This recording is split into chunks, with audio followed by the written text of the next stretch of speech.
Welcome to my views and news. Some new stories from Ethiopia, Eritrea, and Sudan.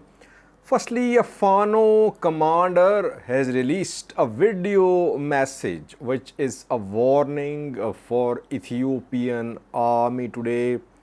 He addressed Oromo intellectuals to what did he say?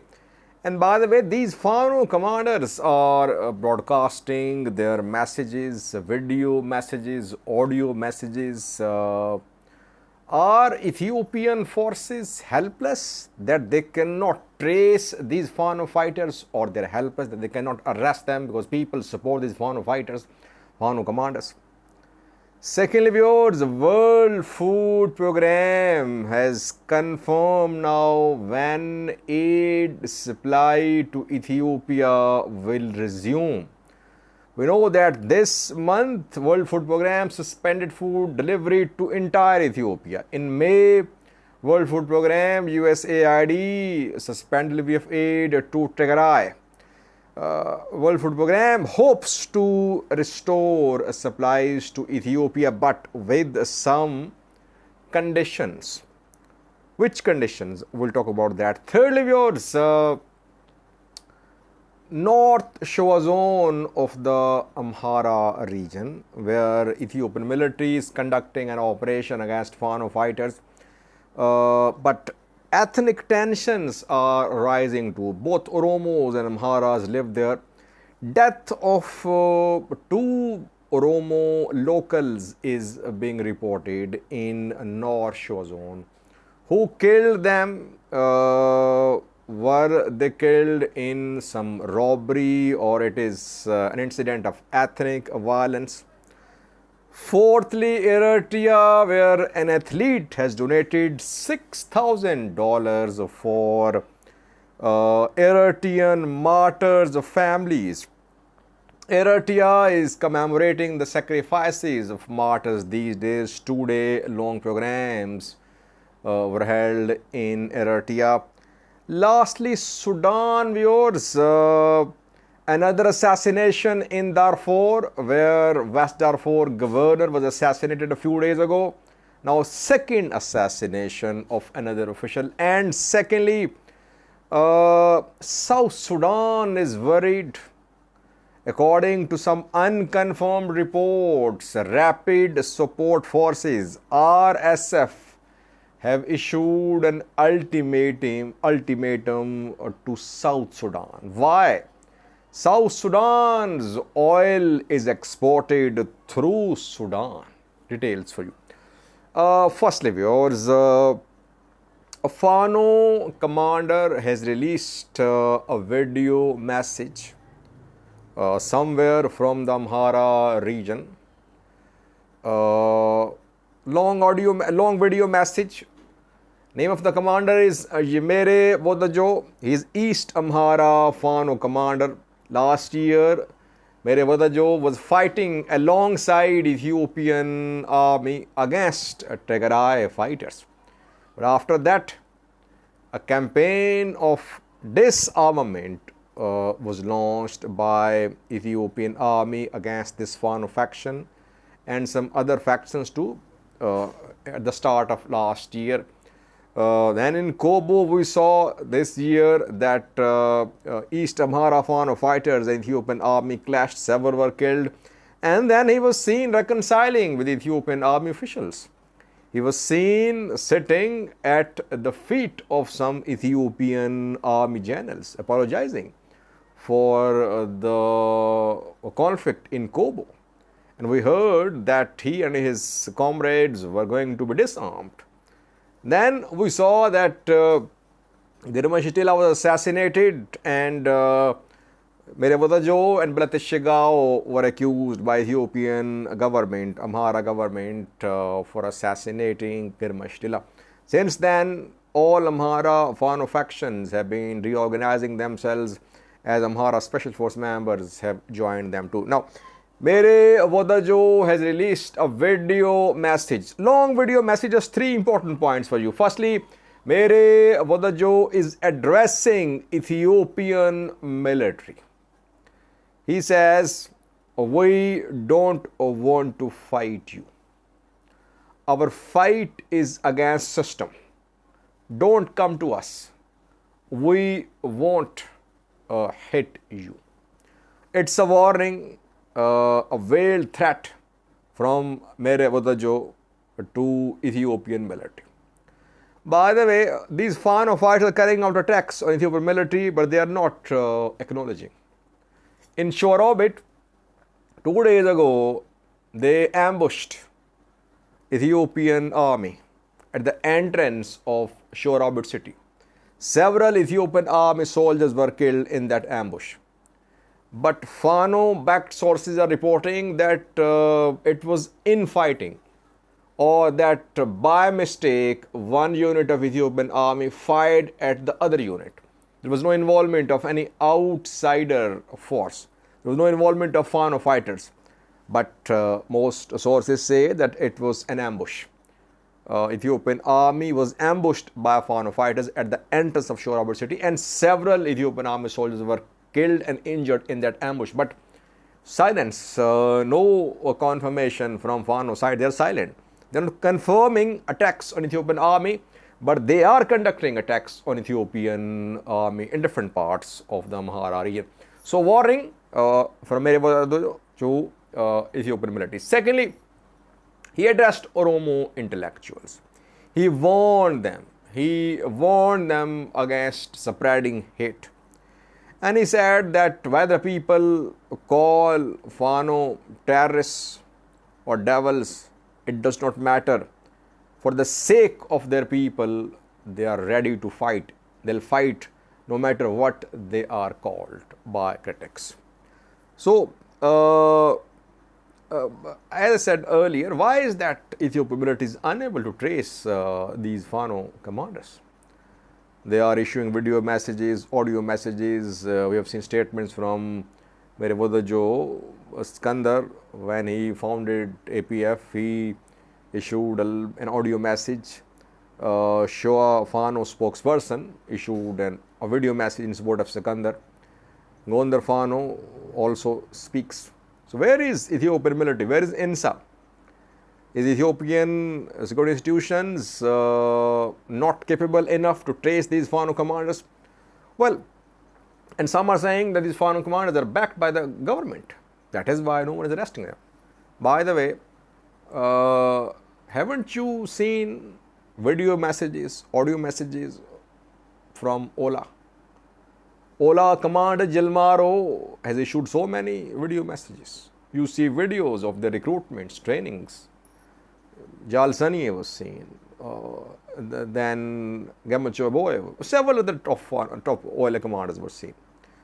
But they could not be arrested, they could not be traced. So, these Fano commanders, they are very mobile. Their faction is very mobile.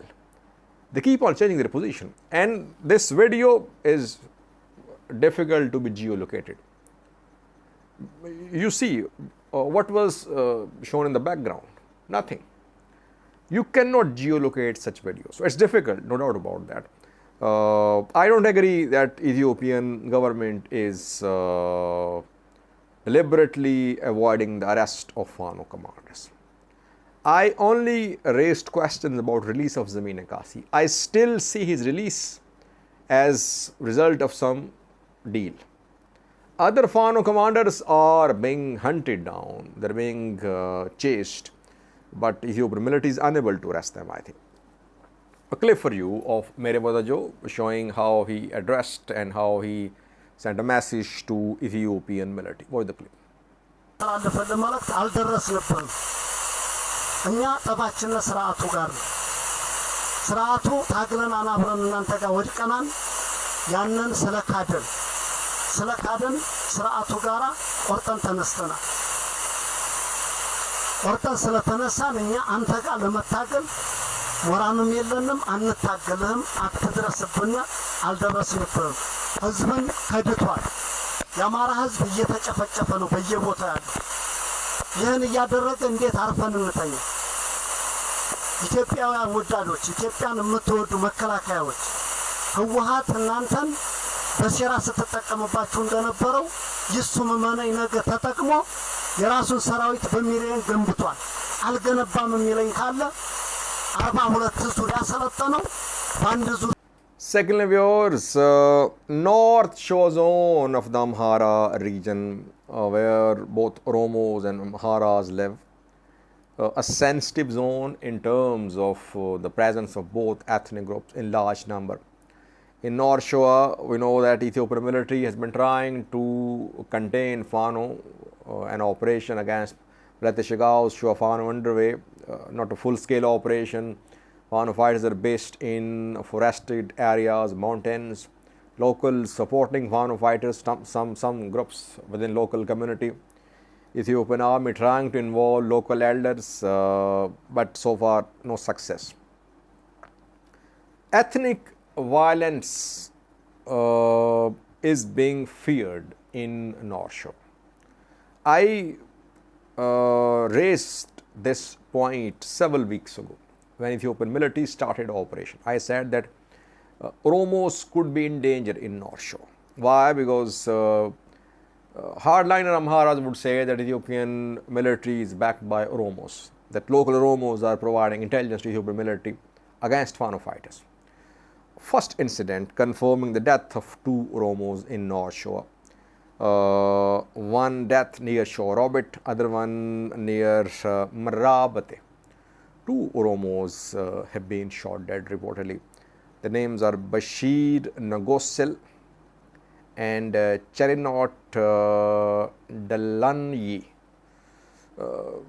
Were they killed in some robbery or were they killed just because of their ethnicity? It's not clear, but we have been hearing that ethnic tensions in North Shore are rising. Oromos living there are being seen as supporters of the operation against Fano fighters. Oromos are armed as well.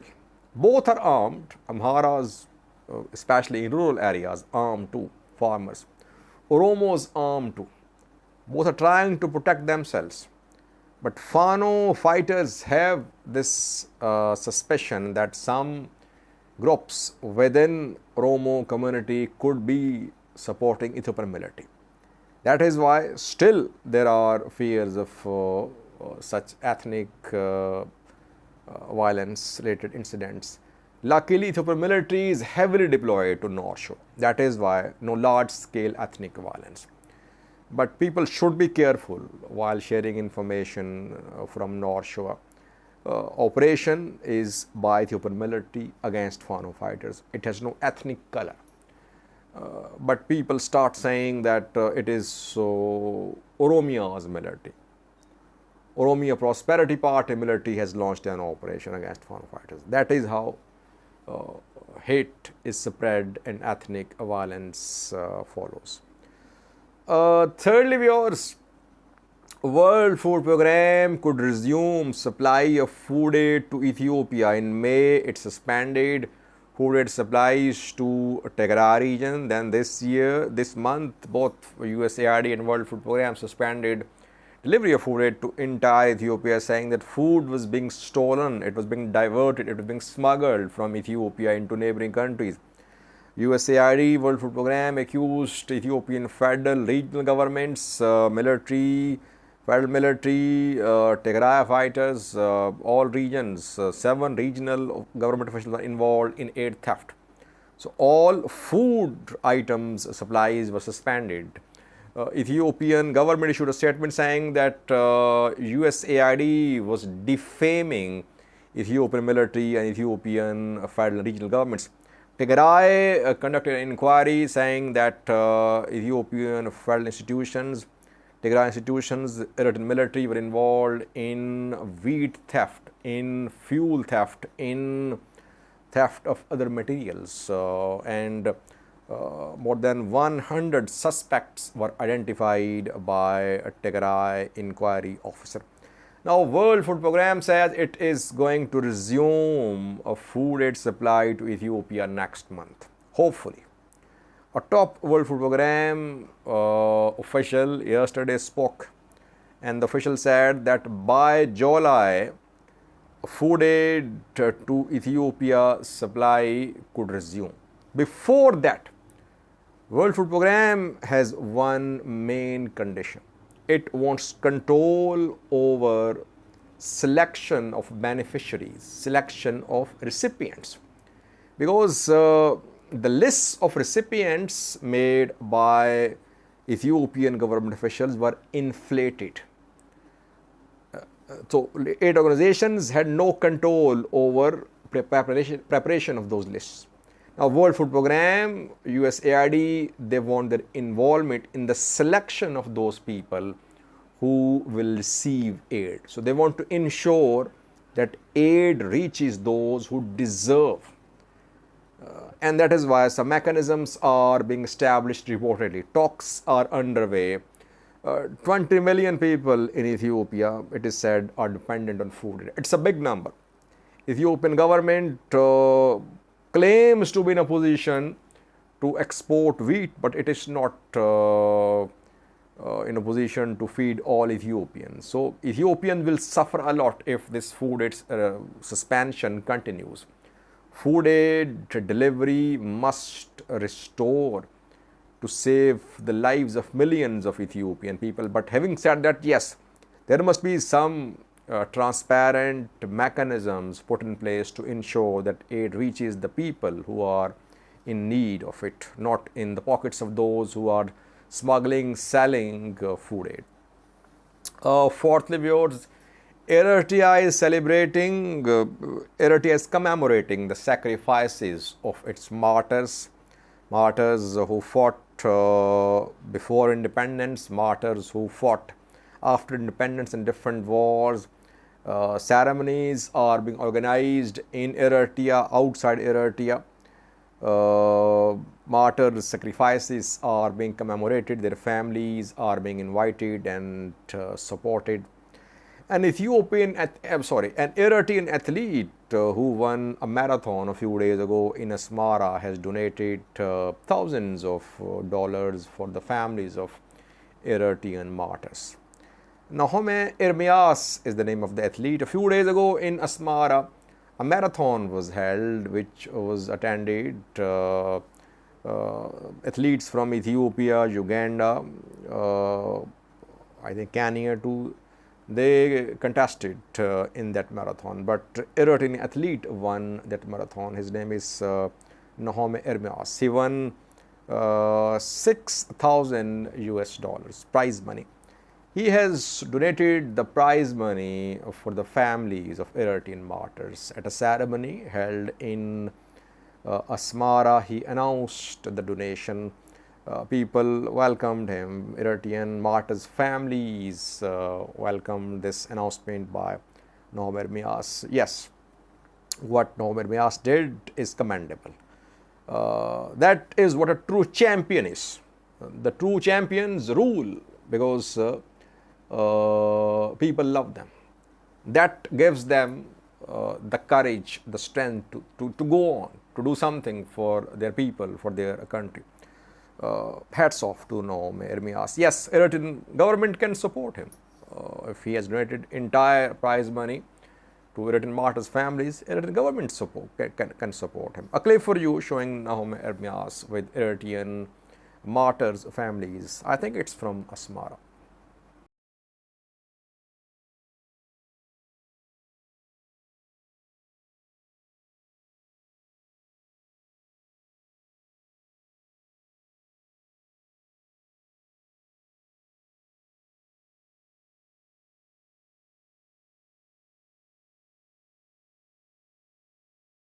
Lastly, we have Sudan, where Hamati held a call with the Saudi foreign minister yesterday. Hamati talked to Faisal bin Farhan. Hamati, well, all right. He was injured in May. Reportedly, he has recovered. Now, regularly, he is holding phone calls with foreign leaders.